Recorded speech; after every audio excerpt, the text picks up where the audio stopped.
म्हणजे ही तर पुन्हा जगण्याची एक नवी आकृती, एक नवी आवृत्ती. तेच आयुष्य पुन्हा नव्याने, नव्या पद्धतीने जगण्याची एक सुवर्ण संधी.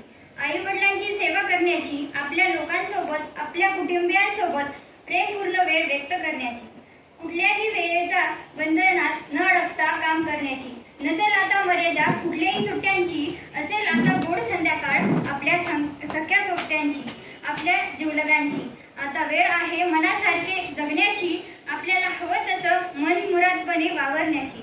पुढील आयुष्य अधिक चांगल्या पद्धतीने आपल्यासाठी व्यतीत करण्याची, अपूर्ण राहिलेले छंद जोपासण्याची आणि नवे छंद जोडण्याची. आता नोकरी संपली म्हणून काय इथेच थांबणार का? नाही, पुण्यात नव्या जोमाने सेकंड इनिंगची तयारी करण्याची ही वेळ. म्हणूनच मी म्हणते, निवृत्ती ही निवृत्ती नाही, तर ही एक पुन्हा एकदा नव्याने, नव्या पद्धतीने जगण्याची एक नवी आवृत्ती आहे. आता काट्यात ही फुलायचं कसं हे गुलाबांकडून शिकावं, काट्यात ही फुलायचं कसं हे गुलाबांकडून शिकावं, प्रतिकूल परिस्थितीत यश कसं मिळवावं हे माझ्या बाबांकडून शिकावं.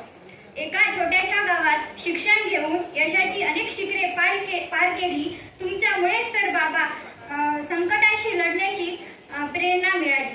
रखरखत्या उन्हातही पाखरांना सावली कशी द्यावी हे झाडांकडून शिकावं. प्रतिकूल परिस्थितीत यश कसं मिळवावं हे माझ्या बाबांकडून शिकावं. धन्यवाद. धन्यवाद गायत्रीजी. आपण सांगितलं की रिटायर झालात पण टायर होऊ नका. 130 संपलंय.